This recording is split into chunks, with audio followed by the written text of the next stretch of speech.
Sejam todos bem-vindos ao canal Evangelhos Boas Novas de Deus, e hoje vamos falar um pouquinho sobre a tentação de Jesus. O cristão, quando nós, antes de entrarmos no texto, né? O cristão, às vezes muitos cristãos, né, aceitam a Jesus e às vezes se esquecem que nós ainda estamos num corpo corruptível, né? Um corpo com a tendência ao pecado, com a tendência a cairmos, né?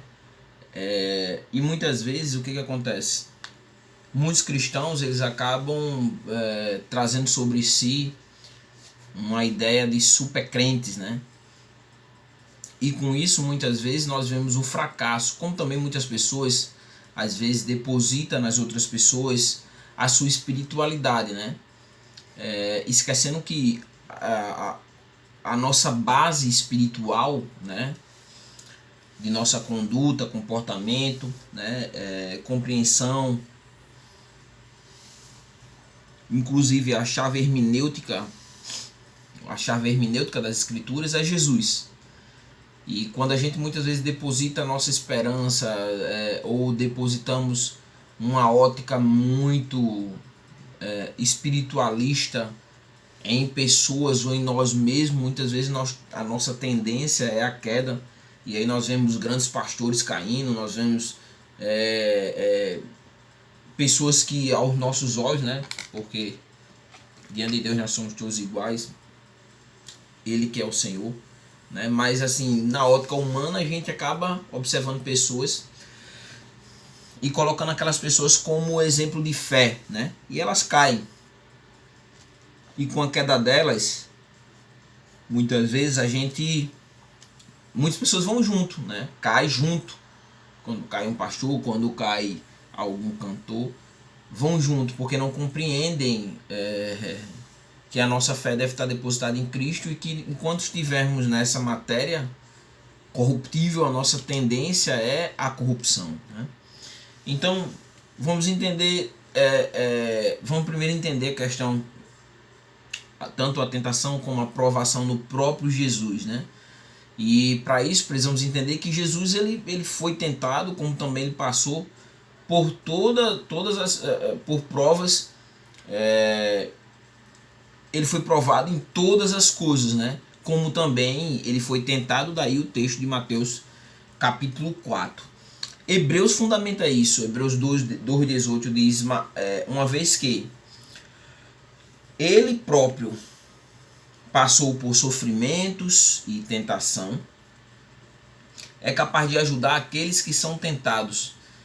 Quer dizer, Jesus ele compreende o que nós passamos, né?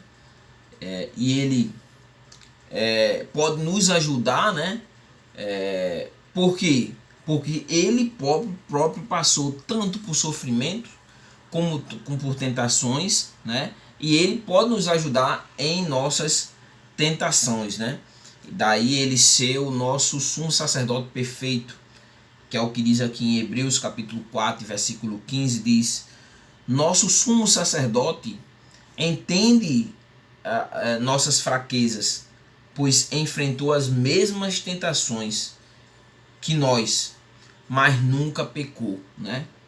Que é o objetivo. Somos pecadores, né? Jesus ele nunca pecou, daí ele ser o nosso sumo sacerdote perfeito. Nós somos pecadores. Aquele cristão que diz que não tem pecado já cometeu pecado, porque nós somos pecadores. No entanto, nós não devemos viver na prática do pecado. Cometemos pecados, sim, mas o ideal é que o cristão não cometa pecados voluntários. O que poderia ser isso? Pecados por prazer, né? O prazer de viver pecando, né? Isso não cabe ao cristão depois de regenerado. E aí Jesus, por ter passado por tudo isso, ele é o nosso intercessor diante de Deus e compreende a nossa realidade. 1 Timóteo capítulo 2, versículo 5 diz: pois há um só mediador, né? Nosso sumo sacerdote, Jesus. Pois há um só pois há um só Deus e um só mediador entre Deus e a humanidade, o homem Cristo Jesus. Quer dizer, Jesus, ele é o mediador, é a ligação entre Deus e a humanidade, né? Jesus Cristo, o nosso sumo sacerdote perfeito, né? Hebreus 4,15. Então, em Romanos, no capítulo 8, versículo 34, diz: quem nos condenará? Quem nos condenará? Então, ninguém, pois Cristo Jesus morreu e ressuscitou e está sentado no lugar de honra, à direita de Deus, intercedendo por nós. Então, por que nós não podemos ser condenados? Porque Jesus já morreu em nossos lugares, né? Em nosso lugar, no lugar de todos nós, né? E ele se encontra hoje como nosso intercessor, né? O único intercessor, como diz em Timóteo, capítulo 1 Timóteo capítulo 2, 5, né? E nesse caso se encontra diante de Deus intercedendo por nós.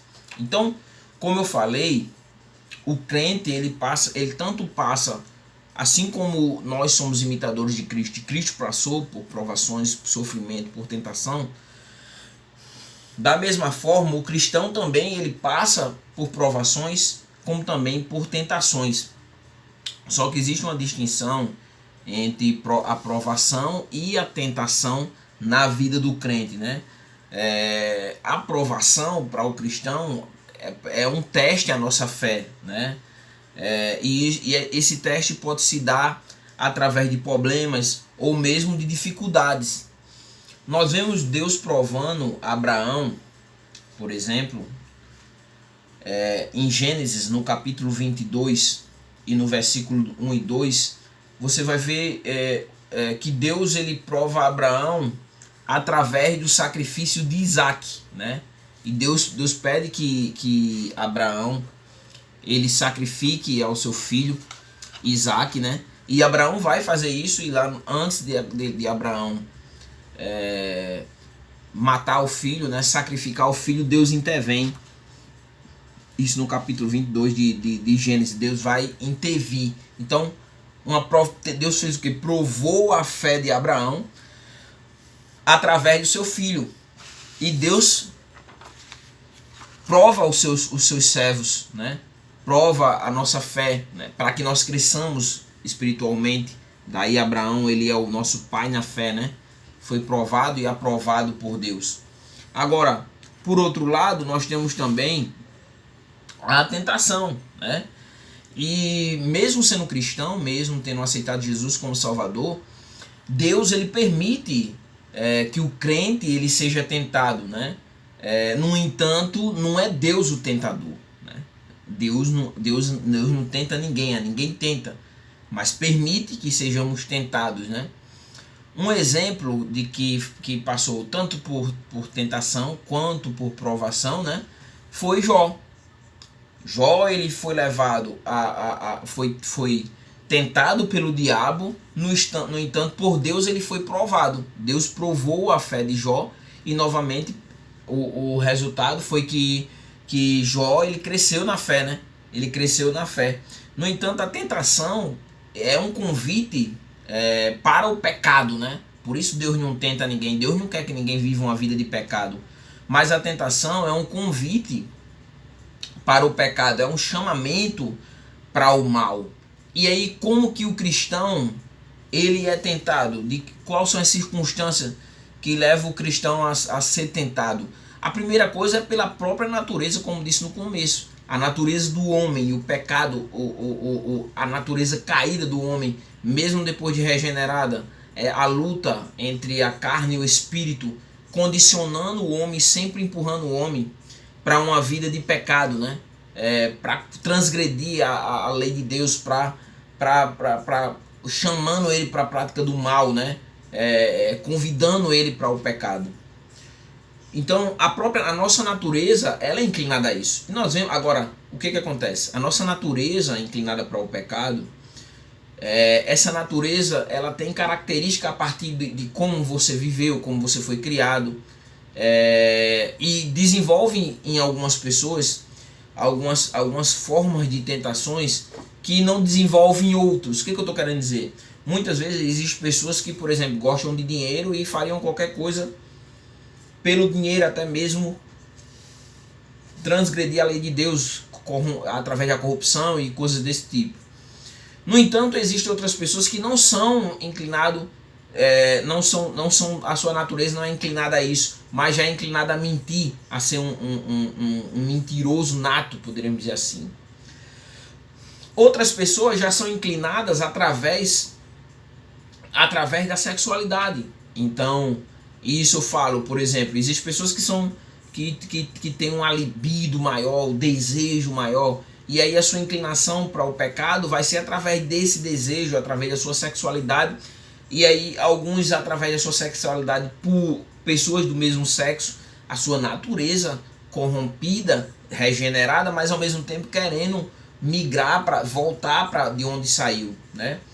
Então a nossa natureza pecaminosa nos conduz ao pecado, mas também o mundo, né? E nós vemos que hoje o mundo jaz do maligno, e o mundo, ele a todo tempo ele empurra você, ele tenta levar você ao pecado, né? Seja através da televisão, seja através da internet, né? As redes sociais muito presentes tentam conduzir, atrair você, condicionar você para esse pecado. Os convívios que você tem social, trabalho, estudo, né? Lazer, impulsiona você, o mundo impulsionando você. E o diabo, né? O diabo, a intenção dele é ele tentar para lhe derrubar, né? Daí o intuito de Deus não tentar ninguém, né? Deus prova para que você seja provado, mas o pecado é para derrubar, para fazer com que você abandone a fé, que você se volte para Deus, que você abrace o mundo, né?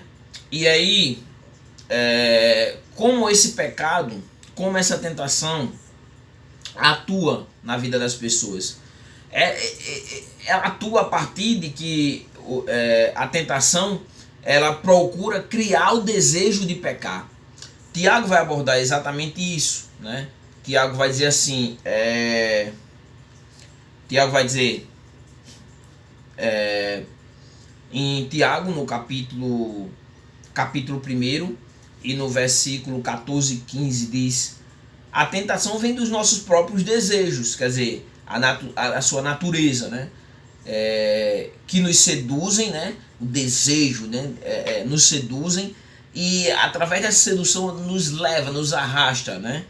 E esses desejos dão a luz ao pecado, né? O desejo nos atrai como um imã e no final dá luz ao pecado. E quando o pecado se desenvolve plenamente, gera a morte, porque o salário do pecado, caso eu não esteja enganado, Romanos 3:23, porque o salário do pecado é a morte, como também todos pecaram e destituídos estão da glória de Deus. Então a recompensa pela natureza pecado, por a entrega ao desejo, é a morte. Então o cristão, ou você que está assistindo aí, que não é cristão, você precisa exatamente de um impulsionamento na sua vida para se distanciar da tentação, fugir dessa tentação, a sua natureza, o mundo, como também o diabo, né? O diabo é resistindo a ele, né? A sua própria natureza é você tendo domínio próprio, que é um fruto do Espírito, em Gálatas capítulo 5, versículo 20 em diante.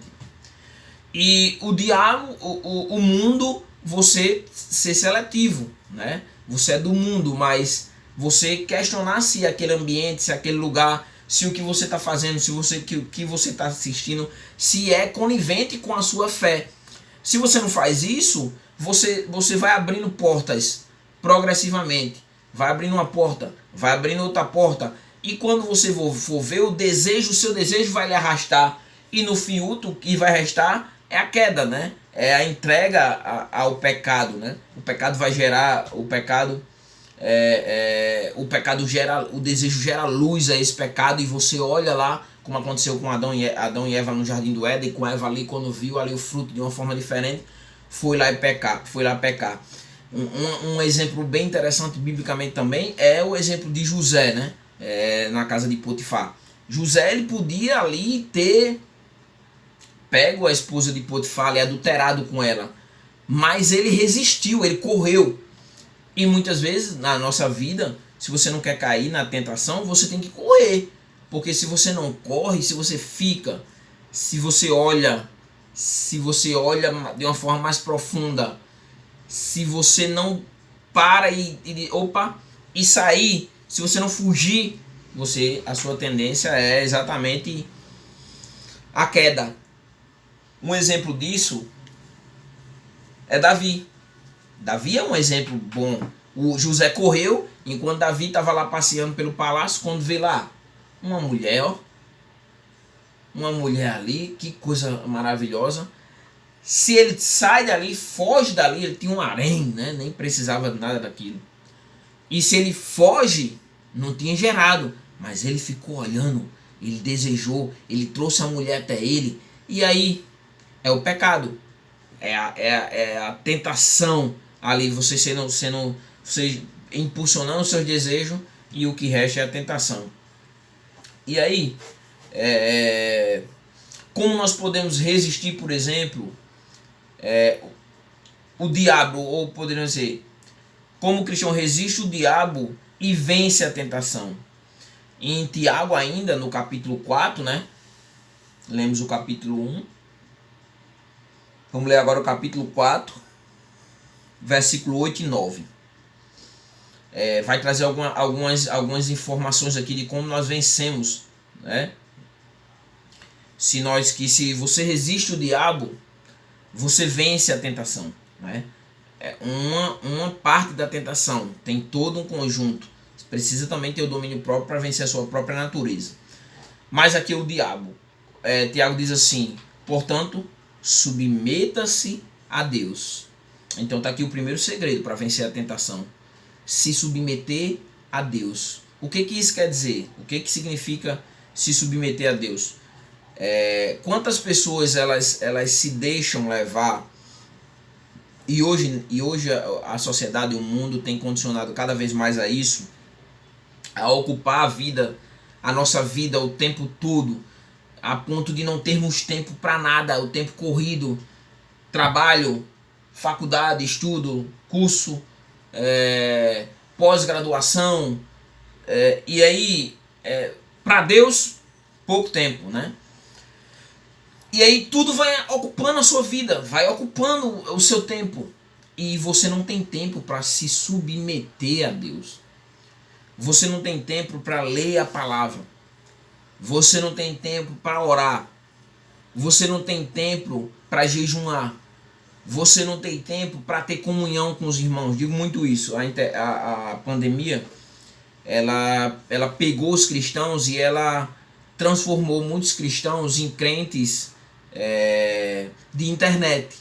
Então, como eu dizia para um irmão domingo, as pessoas elas querem ficar em casa com a sua televisão, seu baita telão, muito bem sentado ou deitado na sua cama, no seu sofá, e assistindo o culto, mas você despreza, poderíamos dizer assim, os meios de graça, que vão bem além somente de ir à igreja, mas uma palavra de um irmão, um abraço de outro irmão, um convite, né? Uma oportunidade para participar de uma oração. Tudo isso são meios de graça na vida do cristão quando ele participa da comunidade. Quando ele não participa da comunidade, é somente a tela, entendeu? Aquele pastor não convive com você. Aquele pastor, aquele pregador, ele não tem uma intimidade com você, ele não sabe que você existe, entendeu? Ele não se importa com você. A comunidade tá participando do culto lá, ela não vai interagir com você. Então, se submeter a Deus é buscar Ele, é se entregar a Ele, é colocar a sua vida na mão dEle, é viver para Ele, entendeu? E muitas pessoas hoje, devido à correria, não vivem mais para Deus, vivem para si próprio e para todas as suas realizações, sendo que esse mundo jaz do maligno, e mais cedo ou mais tarde Jesus vai voltar ou você vai morrer. Mas e aí, como é que você vai se apresentar diante de Deus? Quais são as obras que você tem para oferecer, para apresentar diante de Deus? E então, se submeter a Deus, né? E a segunda parte do versículo 7 diz: resistam ao diabo. Então, como é que eu resisto ao diabo? Fazendo como José fez. Como José fez. Correu, fugiu, entendeu? E como eu não resisto ao diabo? Fazendo como Davi fez, ficar olhando, fixar ali o pecado. Se eu sei que aquela situação desagrada a Deus, a pergunta que a gente tem sempre que fazer para lidar com a tentação é questionar se o que você está fazendo, ou se o que você está vivendo, ou o que você está presenciando, ou o que você está compartilhando ali agrada a Deus. Agrada a Deus aquilo que você está fazendo, agrada a Deus a maneira como você tá vivendo, agrada a Deus o ambiente que você se encontra. Se agrada a Deus, tá tudo bem. Agora, se a resposta for negativa, logo você não está resistindo ao diabo, você está dando oportunidade para que o diabo atue na sua vida.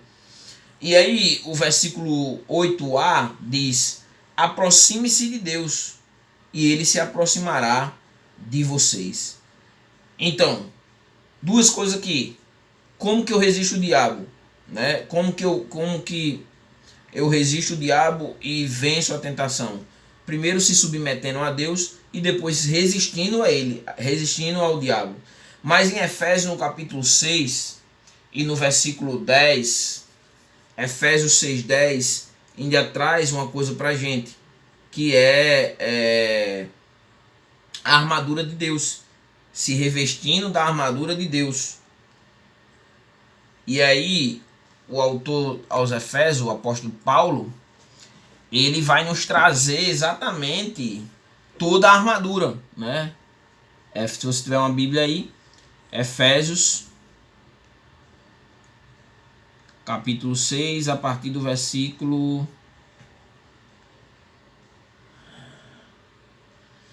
a partir do versículo 10. Ele diz assim: nos demais irmãos, né, fortalecei-vos no Senhor e na força do seu poder. Revesti-vos de toda a armadura de Deus, para que possais estar firme contra a astuta cilada do diabo. Quer dizer, o que ele está dizendo? Ele está dizendo assim: olhe, existe uma maneira de você vencer o diabo. É se revestindo, né, da armadura de Deus, as ferramentas que Deus te dá para que você lute contra ele. E aí ele vai dizer o quê? Porque não temos que lutar contra a carne. Às vezes as pessoas pensam que lutam contra outras pessoas, mas é o que está por trás. E o sangue, mas sim contra os principados, contra as potestades, contra os príncipes das trevas desse século, contra as hostes espirituais da maldade nos lugares celestiais. Portanto, tomar a armadura de Deus. Se eu tenho que lutar com algo espiritual, eu tenho que me revestir de uma armadura também que me capacite para essa luta. Tomar a armadura de Deus para que possais resistir no dia mau e havendo feito tudo, ficar firme, né? Quer dizer, você vê o dia mau e você resiste ali, fica em pé, fica firme como uma coluna, né? Então e aí ele diz, né?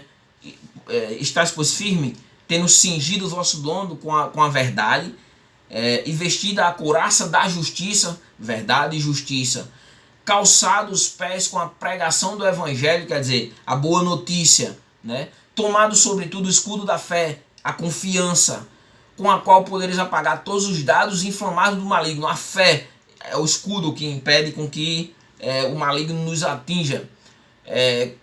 Tomai sobre vós também o capacete da salvação e a espada do Espírito, né?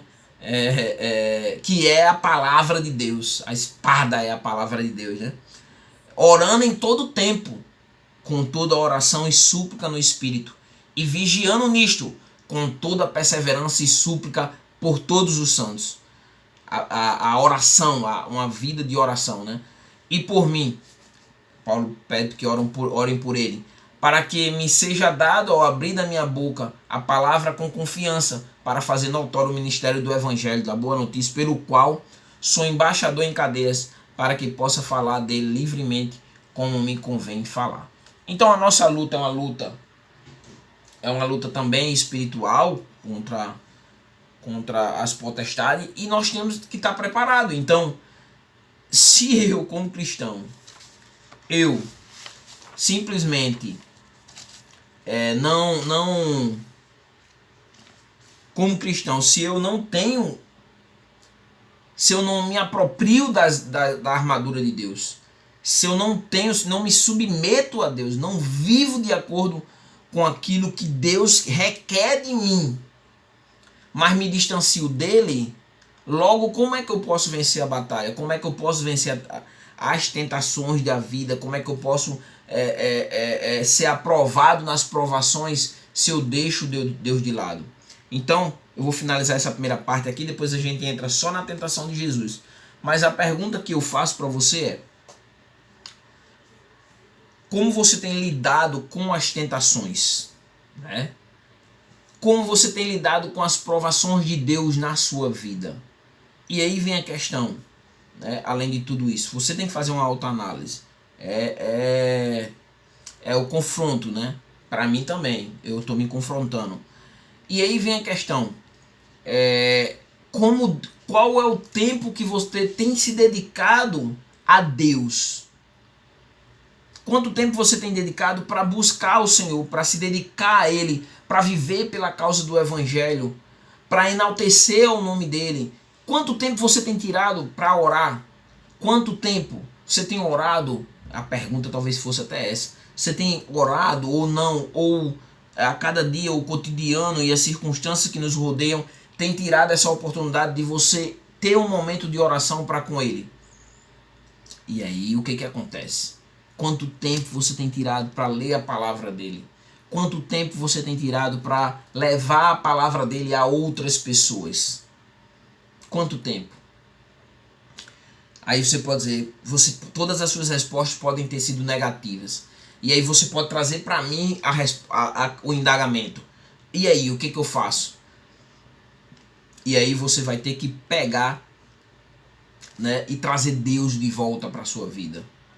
E como é que eu faço isso? A partir desse momento, você pode pedir, colocar-se diante dele e clamar a ele: Senhor, olha, minha vida está assim, eu tenho me deixado levar pelas provações, eu não tenho sido aprovado nas provações, nas tentações eu tenho caído nas tentações, eu tenho me distanciado de ti, né? Eu não tenho resistido ao diabo. E aí você vai orar a ele, vai pedir forças a ele e também vai tomar atitudes.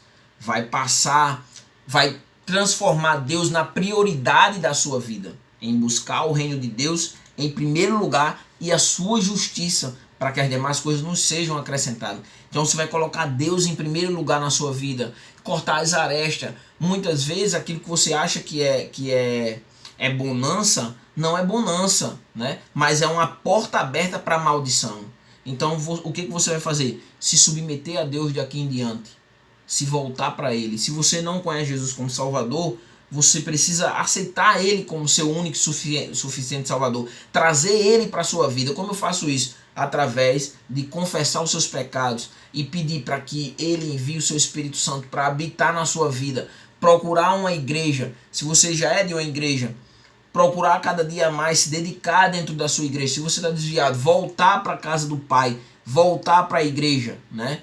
E aí, se você não é cristão, vai à igreja, procura uma igreja, procura ir lá, conversar com o pastor e se dedicar ali, procurar cada dia mais aprender, se aproximar dele, e aí você vai conseguir vencer e vai encontrar a razão da verdadeira felicidade. A verdadeira felicidade nós só encontramos em Jesus Cristo. Ele traz a verdadeira paz para nossas vidas. Eu vou encerrar agora. E aí a segunda parte a gente vai abordar somente a tentação de Jesus e como ele foi tentado e como ele venceu a tentação em Mateus no capítulo 4. Se você não é inscrito no canal, então compartilha esse vídeo aí, né? Se inscreve no canal, dá o teu like aí, se inscreva no canal compartilhe para que esse vídeo também abençoe a vida de outras pessoas. E aí a gente vai dar sequência na segunda parte do vídeo sobre a tentação de Jesus. Vai estar na playlist logo na sequência, né? Então, se não for direto, vai lá na playlist e aí é o vídeo da sequência.